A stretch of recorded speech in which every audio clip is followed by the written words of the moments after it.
Salut tout le monde, c'est Rainbow and Flowers. Alors aujourd'hui je vais vous parler du jardin magique de la sorcière. Le jardin magique de la sorcière rentre dans la catégorie de la Garden Witch, ou plus précisément de la Green Witch, mais qui peut aussi avoir des activités de Kitchen Witch. Donc je vous mets tout dans le petit i en vous faisant référence à mon ancienne vidéo sur les types de sorcellerie, comme ça vous en saurez un petit peu plus. La Garden Witch, elle va plus se concentrer, comme son nom l'indique, dans le jardinage pour pouvoir mieux utiliser les plantes, plus sainement les plantes dans leur pratique. Car généralement, si on les achète directement en magasin, on ne sait pas comment elles ont été traitées, donc elles ont été traitées avec des produits chimiques par exemple, ou combien de personnes l'ont manipulée, et du coup on ne sait pas quelles énergies la plante a reçues. Du coup, en plantant nous-mêmes nos plantes, on sait que la plante va pouvoir grandir sainement, sans produits chimiques ni rien. Et aussi, en la plantant nous-mêmes, ça nous reconnecte à la nature et ça permet de faire revivre la nature. Donc le jardin de la sorcière, c'est un lieu sacré, c'est vraiment votre temple. Parce qu'en étant Garden Witch, ça va être notre jardin qui va être vraiment notre endroit sacré. C'est pourquoi il est important de l'entretenir et de le rendre magique. Donc vous avez plusieurs possibilités pour le rendre magique. La première possibilité, c'est en plantant vos graines, d'infiltrer une intention, c'est-à-dire vous demandez ce que vous voulez que les plantes fassent pour vous. Et vous allez infiltrer cette intention dans les graines, et comme ça quand elles vont pousser, elles auront directement cette énergie magique.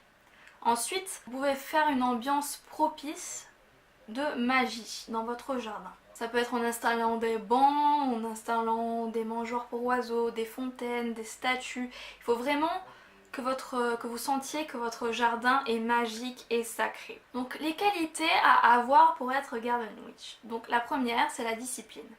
La discipline, pourquoi? Parce qu'il va falloir au début que vous cherchiez les besoins de la plante, c'est-à-dire aussi bien pour la terre, pour l'exposition du soleil et son besoin en eau.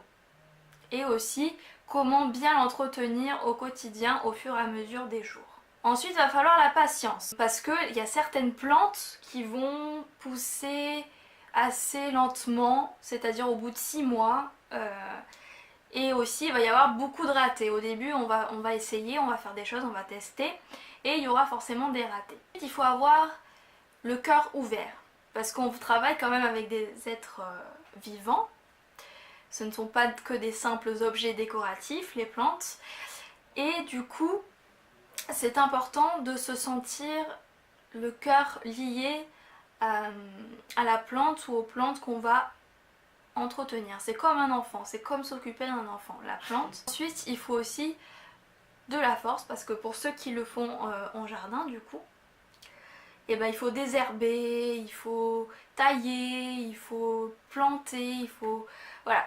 Il y a plein de choses à faire qui demandent quand même assez de rigueur et assez d'endurance et de force. Il faut savoir aussi que le maniement des herbes en magie, ça demande un haut niveau de connaissance et de pratique.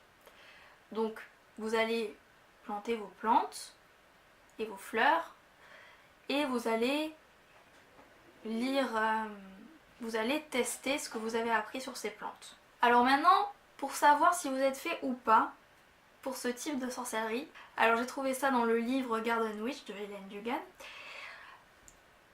Il y a 3 questions à se poser. C'est: est-ce qu'on est fasciné par les légendes et le folklore des fleurs et des plantes? C'est-à-dire, comment les utiliser, par exemple, autrefois?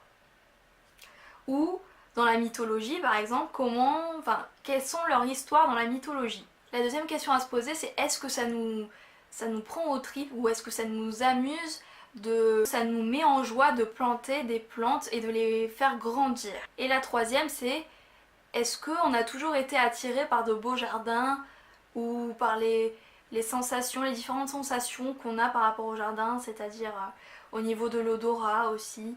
Est-ce qu'on est émerveillé par toute la beauté que les fleurs et les plantes peuvent apporter? Au niveau de l'utilisation des plantes, alors on peut l'utiliser mais vraiment dans plein de choses. Donc on peut faire un sac sorcière qui consiste en fait à à coudre des bouts de tissu, donc de la couleur en fonction du but recherché, et de mettre les plantes en fonction toujours du but recherché dans un petit sac qu'on peut mettre aussi avec des cristaux, toujours dans le but recherché. Ensuite, on peut les boire en infusion, ou les infusions, on peut les mettre dans le bain aussi. On peut aussi s'en servir dans des mélanges pour le sel de bain. On peut s'en servir en onguent, on peut s'en servir en encens aussi, en huile essentielle, dans les coussins aussi. On peut mettre des feuilles de plantes ou de fleurs dans les coussins. On peut les porter sur soi ou en faire des couronnes pour les sabbats ou simplement les manger, parce que oui, il y a des fleurs et des plantes qui se mangent. Depuis quand date l'utilisation des plantes? C'est quand nos ancêtres en fait ils ont découvert que les plantes elles avaient des effets sur nos corps, donc que ce soit physique, mental, émotionnel ou même spirituel.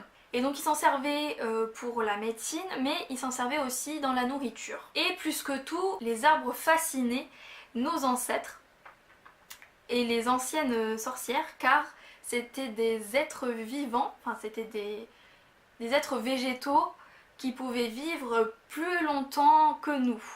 Donc les sorcières à l'époque, elles étaient très très bien considérées, enfin en tout cas tout le monde vivait en paix à l'époque, et elles pouvaient produire par exemple à l'aide des plantes, elles pouvaient produire des amulettes, des charmes pour des clients, pour ceux qui le demandaient gentiment. Et aussi, elles servaient aussi de sage-femme. Comme je vous l'ai dit, répondaient à leurs clients en faisant des sorts d'amour, de guérison, de prospérité, mais aussi d'abondantes récoltes.